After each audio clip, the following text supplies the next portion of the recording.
Les mines ont fermé, eh ben, il y a eu des reconversions. Et cette reconversion s'est faite dans des entreprises qui avaient besoin de main-d'œuvre pour faire le sale boulot. Et donc, dans la région, on les appelait les marchands d'hommes. C'est pas moi qui le dis. Non, monsieur, j'essaie de te faire expliquer bien le système. Les marchands d'hommes. On est parti des maladies professionnelles chez Penaroya qui n'était pas estampillé Penaroya. Voilà. Et bien alors, c'est quoi le système là? Eh ben, le système est très simple. Des gens qui n'avaient pas de contrat, qui n'étaient pas payés par Penaroya? Ah ben, le système, il était très simple. Celui qu'on a connu et qui s'est développé à une vitesse grand V, c'est l'intérim et la sous-traitance. C'est-à-dire que l'entreprise utilisatrice fait faire à des tiers le travail qu'il ne veut pas faire faire à ses salariés. D'accord, mais... C'est la sous-traitance des risques. Donc c'était un marchandage, il n'y avait pas d'entreprise en tant que telle sous-traitante. C'était... Alors, c'est là où je me suis trouvé complètement désarçonné. Mais absolument désarçonné, parce que moi...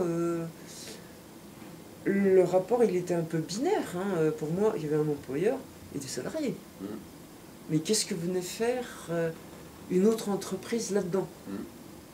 Honnêtement, j'avais pas les outils intellectuels pour comprendre. Mais rien. Et j'ai fait une note, c'est le seul document que j'ai gardé. J'ai viré tous mes papiers, mais c'est le seul document que j'ai gardé, c'est ça. Une note en 69 à mon directeur départemental, en disant « je comprends pas ». Qu'est-ce que c'est que ces entreprises? Comment on fait appliquer la réglementation, etc. Donc, en fait, on avait des marchands d'hommes, c'est-à-dire des entreprises qui étaient déclarées, qui recrutaient surtout du personnel étranger, pour les mettre à disposition des entreprises qui sous-traitaient leurs risques. Voilà. Mais à l'époque, les entreprises d'intérim n'existaient pas encore. Non. Et donc on était dans du marchandage, quoi. Oui, oui, oui. Mais alors là, il faudrait se remettre dans les textes de l'époque. Moi, j'ai tellement travaillé cette question que maintenant j'ai un peu oublié toutes les différentes étapes. Hein. Mais non, on n'était pas outillés pour... Il n'y avait pas de texte. Donc tu avais fait l'enquête là, à partir de cette maladie professionnelle au plomb pour ce type? Oui. Et alors tu étais arrivé à quoi? Ben, rien du tout, parce que j'ai pas eu de réponse. Parce que je ne savais pas comment prendre le problème. Donc tu n'as pas été aidé par ton directeur départemental? Il t'a pas apporté non, ce qu'il faut savoir, c'est qu'il y avait... Resituons l'époque. La DOC. Moi, quand je suis arrivé à Lens, c'était le Code du travail, le PLUIET et le bouquin des décrets de la loi de 36. C'est le truc bleu, là. De mémoire, pour moi, c'était gris-jaune. C'était une autre édition. C'était un truc cartonné, et dedans, toutes les conventions de 36, tous les décrets de 36. Tous les décrets de 36. Ouais, on les a encore dans les services, là. Et donc, voilà, c'était ça. Moi, je me suis abonné sur ma cagnotte, enfin sur à Liaison Sociale, parce que c'était pas pensable de travailler dans ces conditions. Enfin, voilà. Et donc, on n'avait pas de doc, on n'avait pas de réunion, on n'avait pas de réunion départementale. On avait une ou deux réunions régionales où tous les inspecteurs du Nord et du Pas-de-Calais se réunissaient. Mais c'était à bonne franquette. Je ne sais même pas s'il y a un ordre du jour. C'était qui du Nord-Pas-de-Calais? Kaplan. Génération d'anciens instituteurs. Donc, voilà, c'était le vide quand même. C'était le vide.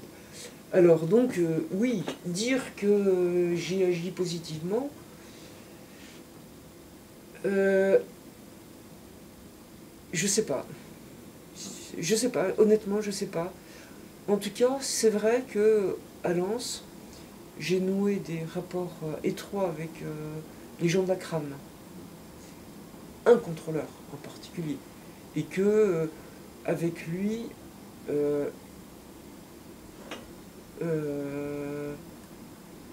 a pu faire des choses intéressantes, je dirais. Mais encore une fois, l'immensité du travail, le degré de sollicitation, le nombre d'accidents mortels et graves pour lesquels il fallait faire des enquêtes, les grèves, les conflits, je dirais. Il ne restait pas grand-chose pour faire le boulot traditionnel. On allait au plus pressé, il y avait, bien sûr, c'était les heures. C'était pas, c'est pas la question de respecter les horaires du travail, c'était comment faire pour que les gens ne fassent pas au-delà de la durée maxi. On était dans une situation de plein emploi, où les gens demandaient pas mieux que de travailler très longtemps, pour avoir soit des heures supplémentaires, soit des indemnités de déplacement, et des employeurs qui ne pouvaient pas embaucher, c'était plein emploi. Voilà. Donc c'est pas très simple. N'exagère pas, le plein emploi c'est pas très simple. Non, je veux dire, le métier n'était pas très simple en situation de plein emploi. D'accord. Il n'était pas très simple en situation de plein emploi. Je donne cet exemple parce que ça m'avait complètement estomaqué. Il y avait une catégorie d'ouvriers professionnels qui faisaient la loi sur le marché. C'était les soudeurs. Et les employeurs s'arrachaient les soudeurs. Et les soudeurs passaient d'un chantier à l'autre. Les soudeurs, c'était pour les bâtiments à charpente métallique ou c'était pour autre chose? Ben pour tout ce qu'il faut souder, c'est tout ce qu'il faut. D'accord. Le métal, lorsqu'il faut, tout ce qu'il faut souder. D'accord. C'était pas spécialement dans le bâtiment. Non, pas du tout. C'était, oui, c'était toutes les usines qui fabriquaient des machines. Oui, oui. Donc les soudeurs, c'était les rois. C'était les rois, et ils ne revendiquaient pas une baisse de leur temps de travail. Au contraire, quand ils étaient sur des chantiers, c'était 70-80 heures facile. Non mais on ne s'imagine pas. Pourquoi? Parce que... 70 heures, c'est déjà 10 heures par jour sur 7 jours. Hein. Oui, mais c'était l'époque. Ça peut être 14 heures sur 5 jours. C'était l'époque. J'exagère peut-être un peu, mais c'était l'époque. Pour dire que les gens, une certaine catégorie d'ouvriers, ne cherchaient pas à préserver leur santé, cherchaient à gagner le plus d'argent possible sur la période de temps la plus courte, pour ensuite faire ce qu'ils avaient envie de faire. Et les patrons, ils n'avaient pas d'autre choix que de... Eux, ils pouvaient pas mettre en concurrence des gens, il n'y avait pas d'autres soudeurs. Sauf à prendre des Marocains, mais pas dans cette qualification. Mais pas dans cette qualification-là, voilà. Parce qu'il n'y avait pas... Voilà. Les Belges venaient, non? Non, pas à l'époque. Non, ça ne me dit rien. D'accord. Est-ce que tu peux me raconter 2-3 enquêtes accidents du travail particulièrement lourdes ou... Oui, c'est dans le mois de mon arrivée. Ah bah tiens. Ça, c'est formateur. C'est dans le mois de mon arrivée, donc accident mortel, dans une briqueterie près de Rouen. Près de Lens, pardon. C'était Salomon. Enfin bon. Donc, qu'est-ce qui s'est passé? C'est un ouvrier qui est passé par-dessus une vis sans fin, qui a dérapé, qui s'est fait prendre dans la vis sans fin. Ça, c'est dans quel secteur d'activité? Briqueterie. Briqueterie, oui.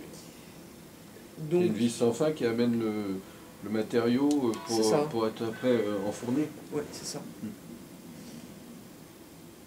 Donc, a priori, il n'avait pas à enjamber cette vis sans fin, mais ça, c'est toujours l'expérience des accidents et qu'on connaît bien dans le métier, c'est que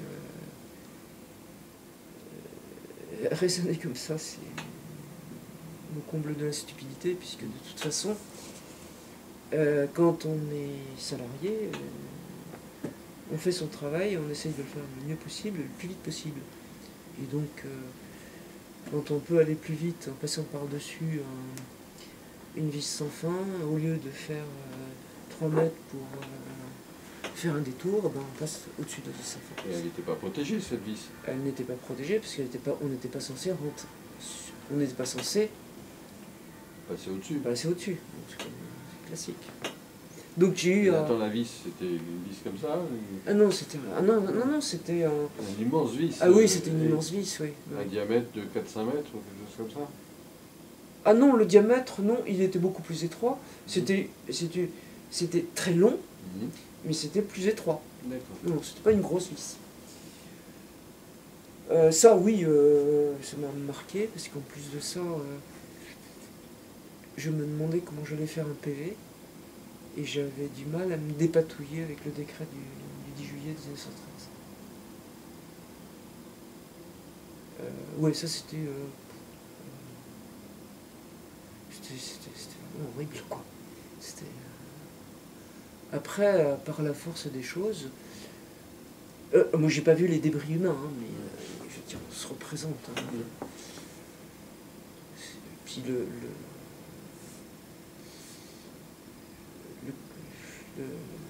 circonstance de l'enquête, tout le monde est blanc, blême, et faut...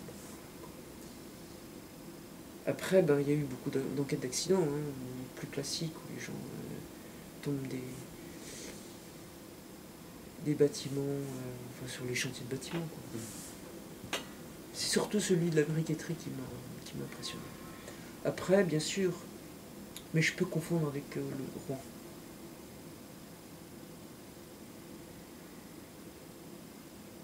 Je peux confondre avec Rouen.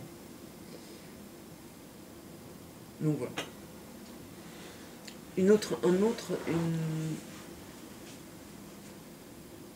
Dans les affaires qui m'ont marqué, c'est plutôt rigolo, mais vraiment, c'était dans la première semaine de mon arrivée. Encore? C'était dans le mois, mais dans la première semaine de mon arrivée, il y a le directeur d'une usine de chimie qui vient me voir pour me demander très poliment et avec beaucoup de respect des conseils sur les conditions d'application du décret machin chouette, du décret pris en application de la loi de 36. Et je n'y comprenais que dalle. J'étais morte de honte, j'étais incapable de répondre. Incapable.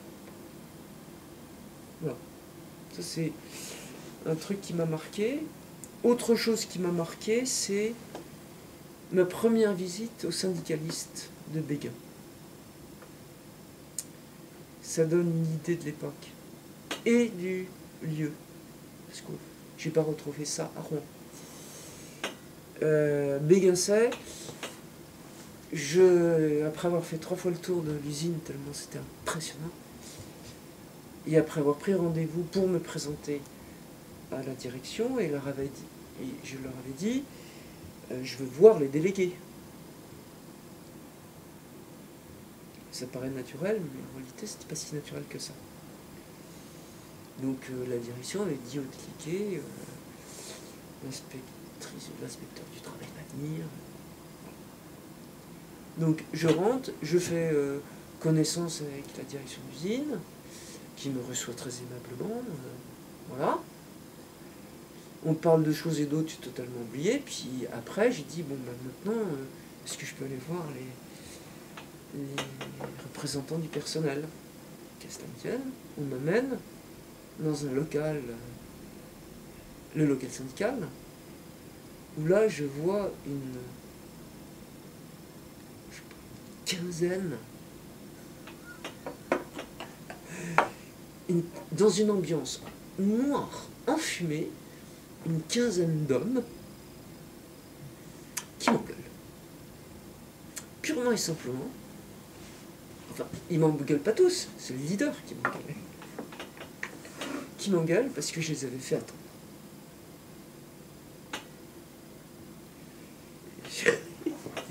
J'y pouvais rien, je n'avais pas du tout. Je n'avais pas regardé ma montre en disant j'ai rendez-vous à, je sais pas, 3h15. Hein.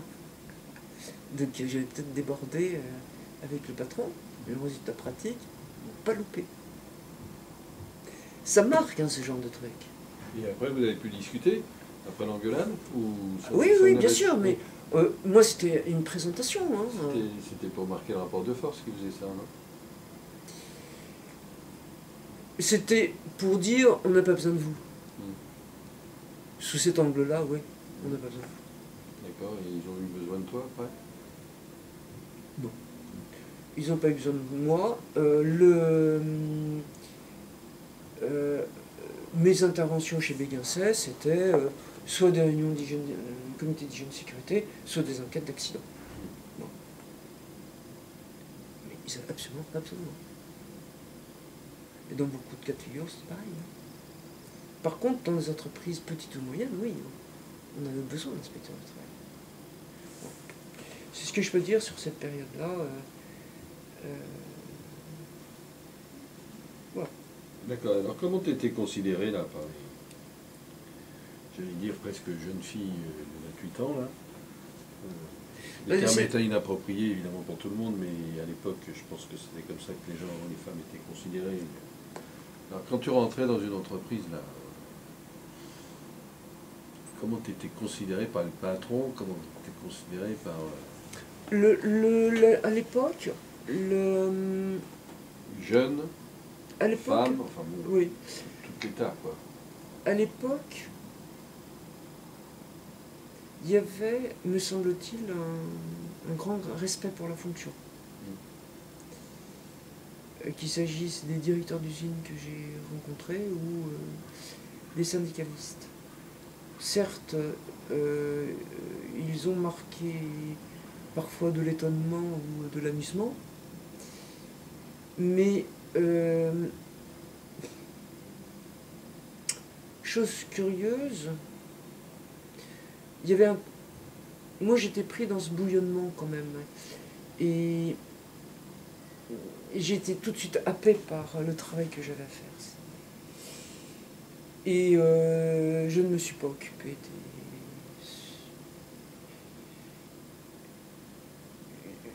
Je veux dire, ça m'était égal. Qu'il y ait des regards goguenards, surtout des salariés, lorsque je franchissais des piquets de grève,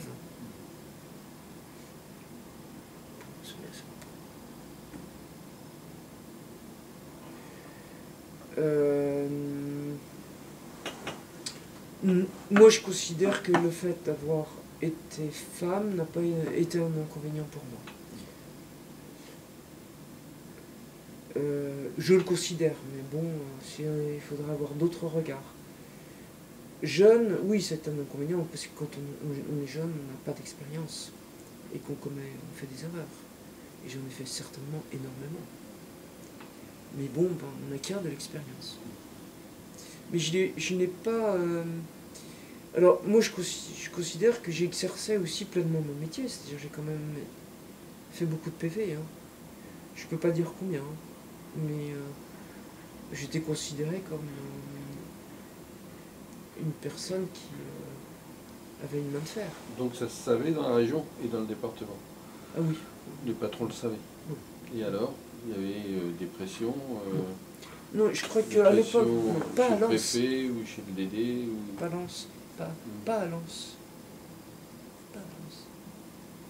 À Lens, on était en situation de section détachée. La hiérarchie était inconsistante. Et quand je dis la section détachée, il faut bien comprendre que la référence pour les patrons, c'était pas le DD, c'était l'inspecteur. Après, les choses ont changé. Et j'ai connu ce changement à Rouen. Mais à l'époque, à Lens, c'était pas comme ça, quoi. D'accord. Mais il n'y avait pas de pression politique, tu penses? Enfin, tu les as pas... Moi, je ne les ai pas ressenties. Elles ne sont pas arrivées jusqu'à toi? Absolument pas. À Rouen, différemment, peut-être. Ah oui. Donc on verra après à Bien Rouen. sûr, oui. À Rouen, ça a été un peu différent. Mais à Lens, le sentiment d'une grande liberté, d'une grande indépendance, mais d'un grand isolement.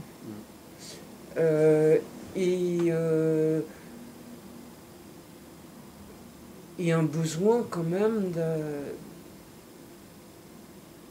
d'être pas complètement électron libre, je veux dire.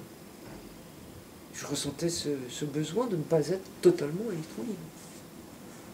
J'étais pas électron libre, tu étais isolé. J'étais isolé. En plus de ça. Isolé, complètement pourrais isolé. Pas être isolé et être électron libre,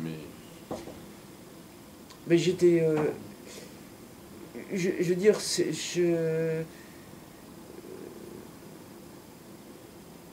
je me rappelle avoir... c'était avec un collègue nouveau venu à Cambrai.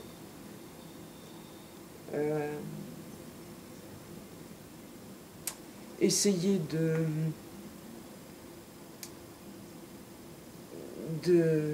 réfléchir, mais bon, on n'avait pas le temps, de toute façon, on n'avait même pas le temps de réfléchir. On n'avait pas le temps. On était pris complètement dans ce bouillonnement qui est lié à l'après-68. Tu vois, il y a le travail classique de l'inspection, mais il y a cette spécificité des situations conflictuelles qui faisait que on était sur la brèche tout le temps.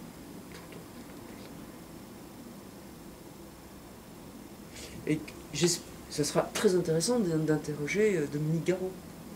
Parce que Dominique Garot m'a succédé à Lens. Et je crois qu'on est tous les deux complètement marqués par cette expérience. Ben marqué, on peut être marqué dans le mauvais sens ou marqué plutôt dans le bon sens. Toi, tu m'as l'air plutôt... ça t'a façonné. Complètement. Complètement. Et tu en es ravi. Complètement. Complètement. Alors après... Ça t'a pas meurtri. Après, si tu veux, tu peux toujours te poser la question, est-ce que j'ai été utile? Ça, tu peux toujours te poser cette question. Non, mais c'était pas sur ton utilité. Mais ça m'a façonné. Est-ce que tu avais les moyens juridiques, par exemple, sur le plomb, tu vois, sur les cadences, sur le bruit, bon, voilà. On faisait avec ce qu'on avait, et les moyens juridiques qu'on avait. Je sais que avant de partir de Lens, dans la dernière année, j'ai dû être une des premières, un ou une des premières inspecteurs du district du travail à utiliser la procédure de référé pour l'arrêt de chantier. Bon, mais pour les chantiers, hein. Oui, parce que c'était plus simple. C'était plus simple. Les usines, qu'est-ce que tu veux faire? Comment veux-tu? Tu vas pas fermer une usine. L'atelier Si, à Rouen, mais le problème c'est que j'ai perdu un peu la mémoire sur ce sujet-là. Là, il y a une fermeture objective d'usine. C'était pas avec la... Je crois que la procédure de référé n'est pas intervenue. Alors, encore 2, 3, 4, 5 questions. Hein, ouais, alors, outrage, obstacle, injure, violence. Jamais. Pression politique, t'en as pas vu. Alors, parle-moi du ça ne veut pas dire qu'il n'y avait pas des choses qui se racontaient sur moi. Voilà. Parce que je devais être... ce qu'on racontait sur toi. Mais moi, j'en sais rien. Ah. Je Si dirais, t'as dit tout à l'heure que j'étais t'étais considéré quelqu'un de- comme j'étais considéré comme un petit peu, un peu une tigresse quand même, hein. Mais j'ai connu une période où l'inspection était respectée. C'est-à-dire même les patrons venaient voir l'inspection. C'est quand même incroyable, tu vois. Le directeur d'une usine chimique qui vient voir l'inspecteur du travail pour lui causer d'un décret d'application de 36. Je crois qu'on voit plus ça aujourd'hui, hein. Ouais, quelquefois, si, c'est pour te dire qu'il aimerait bien que ça ne soit pas appliqué, qu'il aimerait bien une dérogation, ou que ce serait bien que... Bon, toi, il vient tâter le terrain pour voir s'il peut glisser son truc. Peut-être qu'à l'époque, c'était pas ça. Hein. Ouais. Bon. Donc, simplement, de cette période de Nantes, il y a aussi d'autres sujets qui m'ont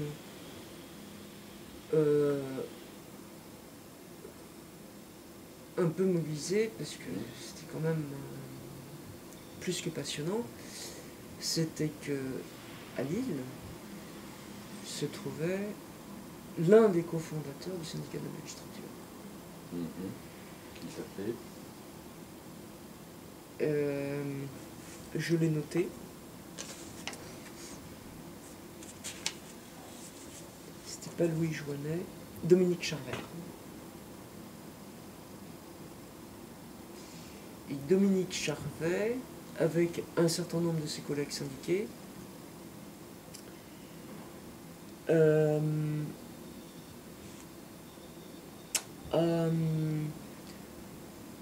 initié des réunions d'échange avec les gens d'inspection pour mieux comprendre les problématiques travail, justice. Ça, c'est un point. Et le deuxième point, ça, j'en ai une trace, sinon j'aurais été incapable de dire. C'est une des traces que j'ai conservées. Incapable de dire à quelle époque c'était, mais par le biais de la CFDT, du syndicat CFDT des services, j'ai pu participer à la commission justice et travail du syndicat de la magistrature en 71. Alors en auditeur, hein, enfin en... Je sais pas. Mais tout ça c'est pour faire comprendre l'ambiance de l'époque, quoi. Ça bougeait. Ça bougeait énormément. Ça bougeait intellectuellement. Il y avait une volonté de faire des choses. Une volonté... voilà, il y avait... Et ça, c'est pour ça que quand on a parlé l'autre fois de l'âge d'or, moi je considère que j'ai vécu l'âge d'or de l'inspection, non pas sous l'angle de il n'y a pas de hiérarchie, non, c'était pas ça. C'était l'âge d'or de l'inspection entre 69 et 75, en raison de l'ébullition sociale qu'il y avait à cette époque. Et qui faisait que l'inspection pouvait apporter sa touche, aussi minime soit-elle, à ce bouillonnement qui quand même visait à ce que j'ai appelé l'émancipation, quoi. Enfin, voilà. Donc, pour moi, l'âge d'or, c'est ça. Et c'est dans une situation de plein emploi. L'âge d'or, c'est ça, vu sous cet angle-là. Après, évidemment, si on prend sous d'autres angles, on peut mettre des réserves. Si on prend, sous d'autres angles, on peut faire plein de réserves. Non, mais... Voilà, tu comprends C'est plutôt l'âge d'or du mouvement social qui fait que ça a des répercussions sur l'inspection du travail. Ouais. On est d'accord. Ouais. Alors, je ne sais pas si on peut dire que c'est l'âge d'or du mouvement social. Non, mais en tout cas... C'est un moment de bouillonnement du mouvement social énorme, et pas que sur le problème des ouvriers et du monde du travail, alors, mais sur plein d'autres sujets aussi, la culture, le féminisme, etc. Ouais, c'est ça. Bon, et évidemment, ça a des répercussions sur l'inspection du travail, mais bon, voilà. On est d'accord, on est d'accord. Mais on était dans cette dans cette mouvance et c'était tout à fait passionnant. Alors, parle-moi du travail administratif. Tu m'as dit que tu avais 2 secrétaires. Et alors, ces secrétaires, c'était quoi? C'était les perles du Pas-de-Calais qui renseignaient le public, qui étaient des personnes qui coordonnaient complètement la section, qui étaient totalement indispensables. Alors moi, quand je suis arrivé, j'avais 24 ans. Je me trouve face à des secrétaires qui ont 55 ans. Bonjour maman. Qui sont voilà, et qui sont de caractère et de tempérament très opposés. Donc, là, le problème, il est voilà, deux secrétaires très différentes. Donc l'une qui peut-être a été aigrie par les circonstances de sa vie ou de son parcours professionnel. Mais bon, c'était pas simple. En plus de ça, le problème c'est qu'elle était censée renseigner le tout venant sur des choses minimes comme le SMIC et elle se trompait. Elle se trompait. Si bien que je sais que j'ai dû faire un papier que je lui ai donné et que j'ai affiché sur le panneau d'affichage pour dire pour qu'elle ne se trompe plus. Mais bon, je pouvais rien faire d'autre. Hein. Si je lui faisais une remarque, elle se mettait en maladie. L'autre, c'était un amour de femme qui faisait exclusivement du secrétariat. Quand je dis du secrétariat, qui tapait à la machine. La frappe.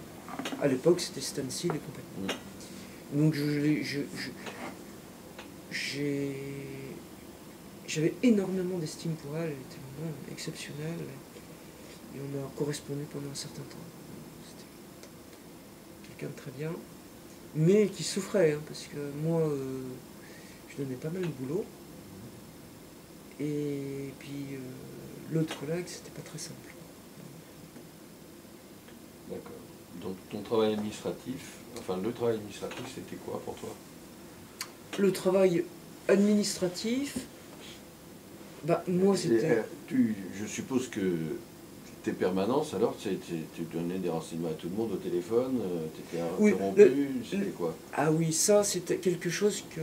Tu recevais du monde et en même temps tu répondais au téléphone? Oui, ça c'est quelque chose qui n'est pas bien parce que c'était comme ça. Et j'ai poursuivi sur rang et je crois que c'est vraiment une erreur monumentale. Enfin, on doit pas Il n'y avait faire pas ça. de service de renseignement à l'époque, hein? Non, non.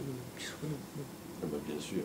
Non, mais maintenant, ça semble tellement naturel qu'il y a un service de renseignement. Section détachée, t'as pas de service de renseignement. Bah maintenant, si. Y compris dans la section détachée. Si tu veux, si tu as un groupe de sections, ok, il y a une section. Mais à Rouen, oui, mais à Lens, non. Donc tout le monde faisait du renseignement, enfin il y avait les contrôleurs. Oui. Et moi, je crois me souvenir que je faisais pas de renseignement, mais j'avais des rendez-vous. Sur le plan administratif,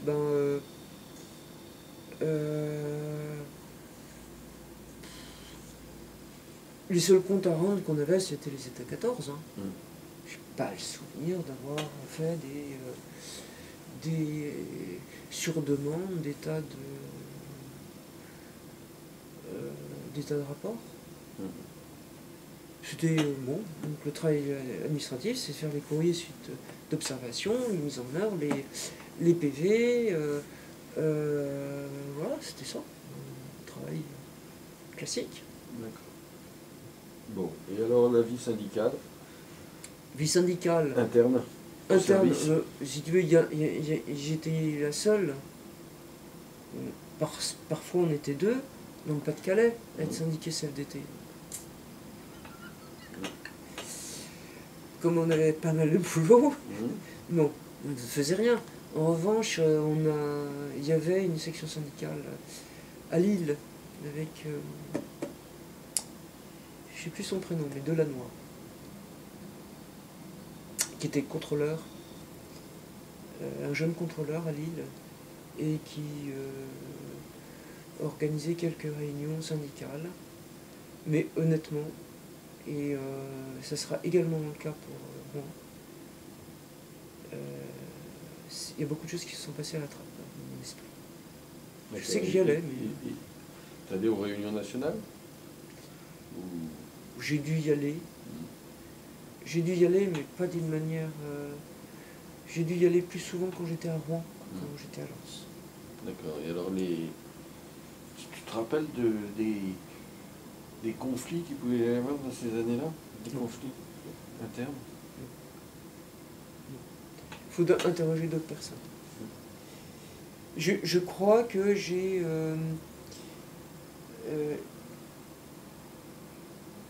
je pense que c'est la suite de mon parcours qui a fait que j'ai davantage mémorisé tout ce qui était lié à l'exercice de mes fonctions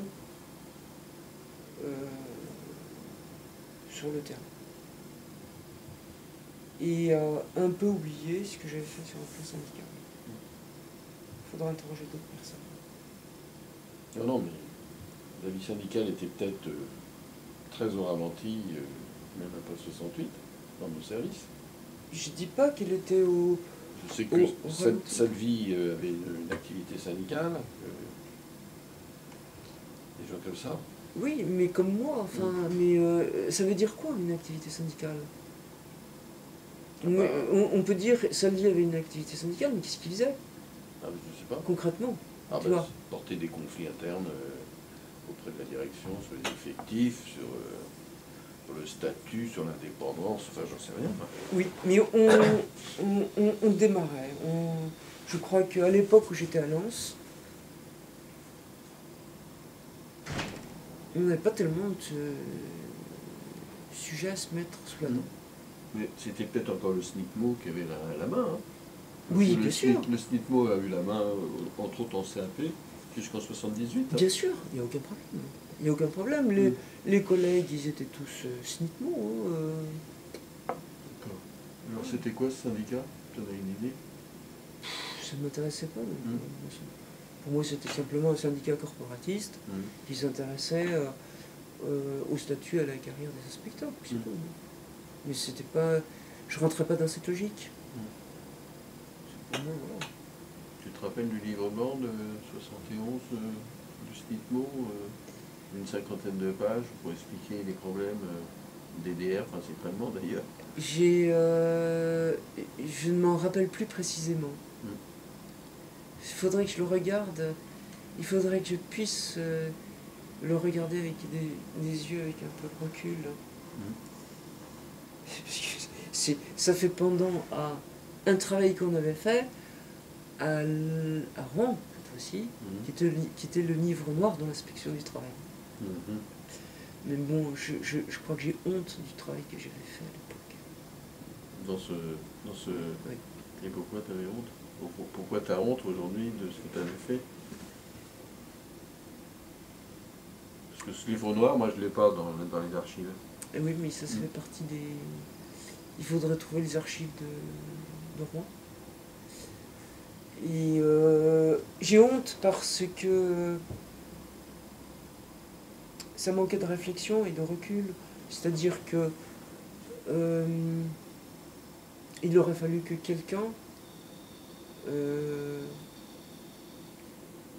vienne nous apporter une aide pour dominer le sujet et non pas raconter des histoires.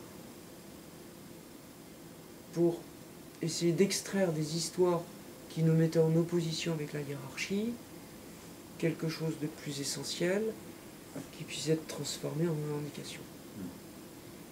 Et pour moi, la honte, c'est ça, c'est faire des listes de trucs qui collent pas, quoi. On s'alpague avec la hiérarchie. Je crois que c'était ça que j'avais fait, mais bon, comme j'ai tout viré. C'est-à-dire qu'on n'avait pas le temps. Vraiment, on était très chargés. Parce que même à Rouen, je suis tombé dans une section qui était très lourde. Donc à un moment donné, tu décides de partir de Lens. Alors, Oui, est-ce mon que tu grand veux regret, que... c'est Lens, c'est vraiment, il y avait une culture ouvrière, de solidarité. Il y avait la chaleur des gens du Nord. La chaleur profonde, parce qu'ils sont plutôt réservés, mais une fois qu'ils vous ont... Une fois qu'on leur a plu, on leur plaît vraiment. D'accord. Ça, c'est vraiment des circonstances exceptionnelles. Exceptionnelles. Donc oui, Lens a été le marqueur de ma vie professionnelle. Alors, tu décides de partir. Oui, pour des raisons personnelles, il fallait que je me rapproche de Paris, et je suis allé. J'ai eu la chance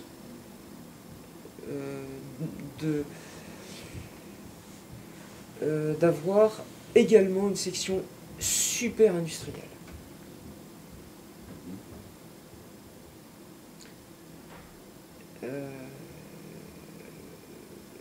Donc, à l'exception de Cléon, dont je t'ai parlé tout à l'heure, qui a été retiré à la première section d'inspection de Rouen, parce que j'arrivais, pour être confié à, de toute évidence, un homme sage.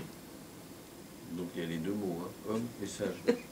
Oui, ouais. Homme et sage. Parce que j'avais pas de collègues turbulents quand je suis arrivé. Donc ça veut dire quoi? Tu avais une réputation de femme qui n'était pas sage quand tu es arrivé. Donc on ne te confie pas. Alors certes, tu étais femme, bon. Ça, on peut pas Je sais pas, je peux pas me mettre à la place des directeurs, mais c'est possible. En même temps, ils se trompaient gaillardement, parce que moi, je ne serais pas beaucoup intervenu chez Renault. Hein. Il y avait suffisamment à faire ailleurs. Chez Renault, il y avait des syndicats. Enfin, c'est cette logique, tu vois, où c'est une logique fondamentale. Ça a changé, ça. C'est une logique. Je crois que ça, je ne l'ai pas dit, mais quand j'ai fait l'inspection, et ça rejoint quelque chose qu'a dit Tribault. Quand j'ai fait l'inspection, dans ma jeunesse, j'étais persuadé que l'inspection avait vocation à disparaître. Et pourquoi? Et pourquoi? Parce que les délégués reprendraient le collier. Voilà. Et Tribault a évoqué ça dans son interview en disant « Ah, le professeur Sabatier, quand je lui ai dit que j'allais faire l'inspection du travail. » Et ben voilà, et ben j'étais de cette époque. D'accord. J'étais de cette époque. L'inspection a vocation à disparaître. Donc, d'où premièrement. Deuxièmement, l'élément déterminant aussi a été que j'étais très tôt à la CFDT, en 68. Étant à la CFDT, je recevais la revue Syndicalisme Hebdo. La revue, enfin le périodique, l'hebdomadaire Syndicalisme Hebdo. Dans Syndicalisme Hebdo, à l'époque, il y avait une petite rubrique juridique qui était une petite merveille. Qui était écrite par le fameux Jean-Paul Murcier, voilà. Francis Navet. Et dans le désert absolu dans lequel on se trouvait, au point de vue doc, échange, discussion, pratique professionnelle, qu'est-ce qu'on fait, et ben là, moi, je me suis parfaitement retrouvé, parce que dans cette rubrique, on parlait de choses que je rencontrais tous les jours dans ma vie professionnelle. Et donc, alors je sais pas pourquoi je dis ça. Bah. Je dis ça parce que ça explique l'orientation qui a été la mienne, que ce soit à Lens ou à Rouen, qui était la mienne,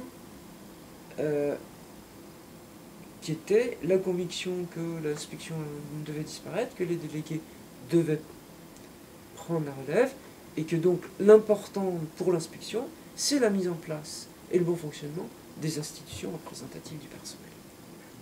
Et là, je me trouvais en phase avec tous les petits articles juridiques du syndicalisme hebdo, qui, outre le fait que racontaient des histoires que je connaissais, m'apportaient des éclairages sur la manière dont on pouvait aborder le problème, le traiter, à la place, sous l'angle de l'inspection. Voilà. Donc ça, c'était essentiel. D'accord, mais cette idée de... On devait passer la main aux délégués, c'était une idée partagée par tes collègues, par exemple? Oh, bah, bien sûr que non, mes collègues, ils n'avaient pas du tout. Mes collègues n'avaient pas ce type de cheminement. Les collègues, le changement de quand tu es arrivé à Rouen, donc là, il pouvait y avoir du travail, non pas collectif, mais il y avait un travail d'échange. Oui, de temps à autre, mais pas un vrai. Je te pose la question. De temps à autre, bien sûr. On ne pouvait pas faire, on était l'un à côté de l'autre. On avait quelques échanges, mais c'était chacun pour soi quand même, chacun dans son secteur. Alors, comment t'expliques ça? Pourquoi c'est ça? Parce que c'est toujours ça. Parce que, en tout cas... Comment tu l'expliques? Parce qu'on se sent propriétaire de son secteur, et ça c'est un aveu pénible. Est-ce que tu... Non, et tu te sens particulièrement responsabilisé par le fait que tu as un secteur géographique et que tu veux que ça tourne. Alors après que tu te dises que c'est ta propriété privée, c'est autre chose, mais est-ce que tu es sûr que c'est cette idée d'appropriation, ma section, pas touche, ou est-ce que c'est là je vais accomplir au maximum de mes possibilités et de mes compétences? C'est très difficile. C'est très difficile à dire. En tout cas, je sais que j'étais confronté à une contradiction invraisemblable. Je revendiquais, avec d'autres, l'augmentation des effectifs de l'inspection. On avait quand même beaucoup de boulot. C'était encore la période de l'après 68, il y avait beaucoup de travail, un secteur important. Bon, j'avais Elbeuf dans mon escarcelle de la première section.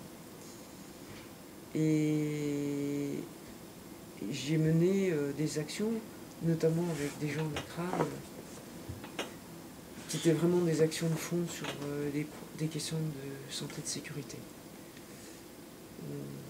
On était la main dans la main. C'était sur quel sujet? Et tous. C'était la protection des presses, c'était... c'est tout. C'était sur la protection des machines. C'était sur la protection de machines, beaucoup sur la protection de machines, parce qu'il y a beaucoup d'usines. Est-ce que tout le monde n'a pas parlé, tout le monde n'a pas parlé sur Lens? Sur Lens, si, mais pour moi c'est dans l'ordinaire. D'accord. C'est dans l'ordinaire, mais en même temps, c'est révélateur, parce que j'ai beaucoup travaillé avec des gens de la CRAM à Rouen, de manière... J'ai également travaillé, mais moins régulièrement, avec le seul contrôleur de la CRAM que j'avais à Lens. Voilà. L'explication, elle est là, c'est que j'ai... parce que c'est vraiment capital d'avoir à ses côtés des gens qui ont la vision technicienne, quoi. Donc, voilà. Donc, c'était un domaine, c'était un petit peu comme les rappels de salaire dans la confection à Lens, quoi. Et crac, patatras,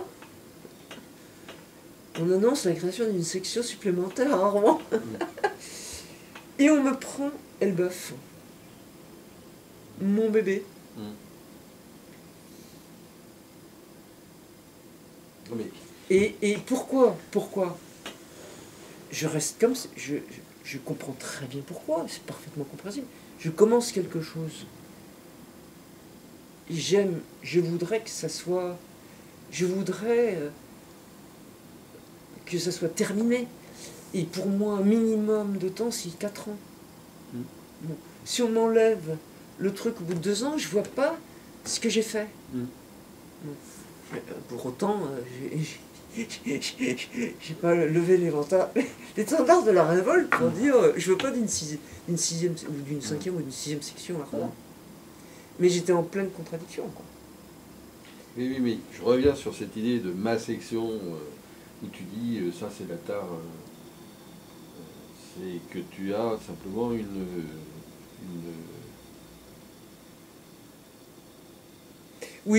une haute opinion de ce que tu fais, et c'est pas un reproche, sur l'endroit où tu es, et donc tu veux finaliser, tu veux... voilà, et tu veux que c'est toi, parce que tu penses que par rapport à d'autres collègues, c'est toi qui va faire le mieux, et c'est pas une question de propriété ou de, oui. Tu vois, c'est une idée que la haute idée, là, oui. Et puis tu as des contacts avec des représentants du personnel que tu as travaillé entre guillemets depuis un certain nombre de mois, etc. C'est la connaissance, on connaît son secteur, on le connaît.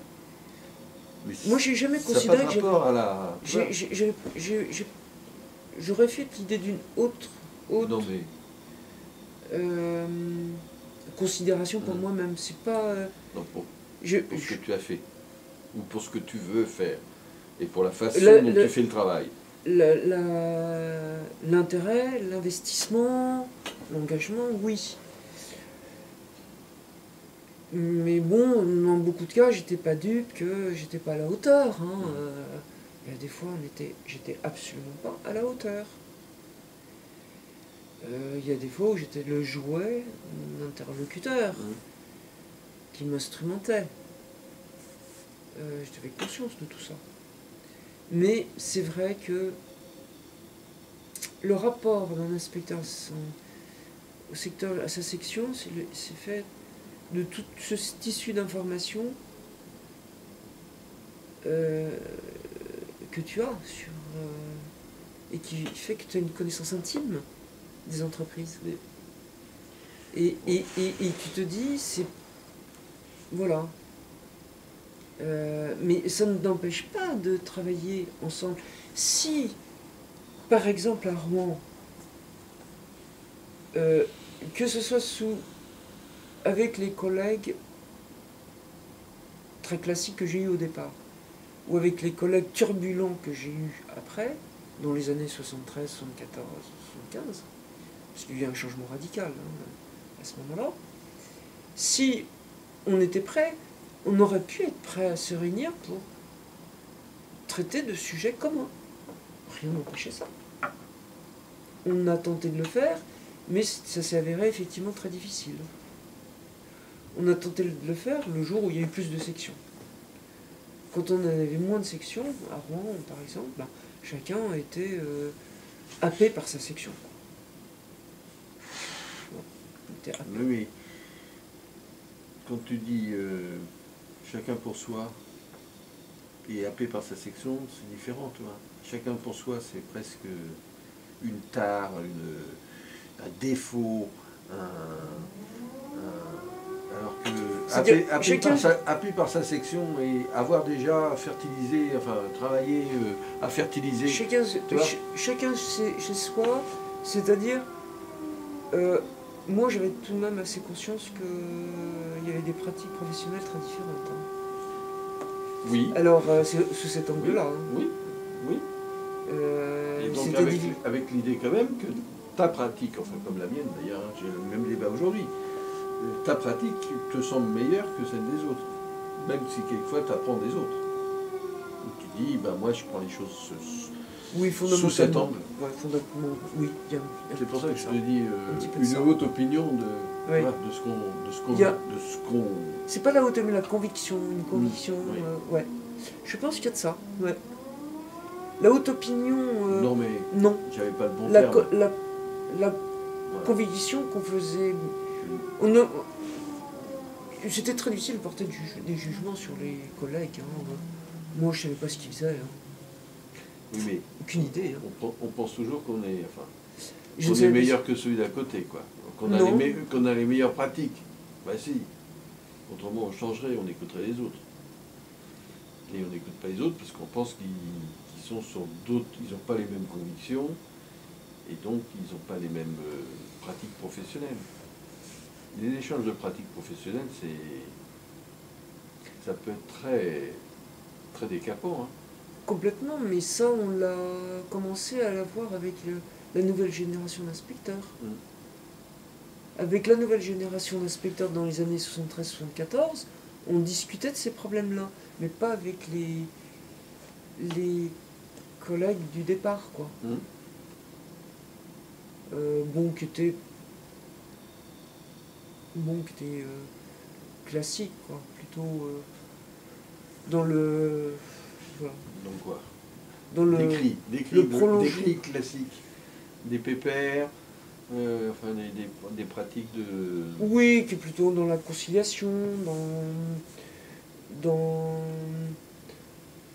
arrondir les angles.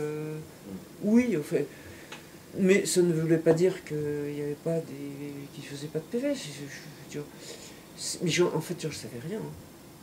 C'est plutôt la personnalité qu'il dégageait dans les rapports individuels qui me faisait dire que leur action professionnelle était un peu assez différente de la mienne. Mais ils étaient beaucoup plus vieux que toi, par exemple? Non. Ah bon, c'était la même génération, ou à peu près, ouais. Mais il y avait déjà des convictions tellement différentes. Oui, mais au début, hein. Après, les sections d'inspection étaient investies en Seine-Maritime par des jeunes inspecteurs. Est-ce que tu peux me dire quelle est l'heure? Oui. Mais il est 12h03. D'accord, ok. Mais si on peut s'arrêter maintenant. Ça peut. Il faut que je lève l'angle à 12h15. On va s'arrêter maintenant. Ok. Ça te va?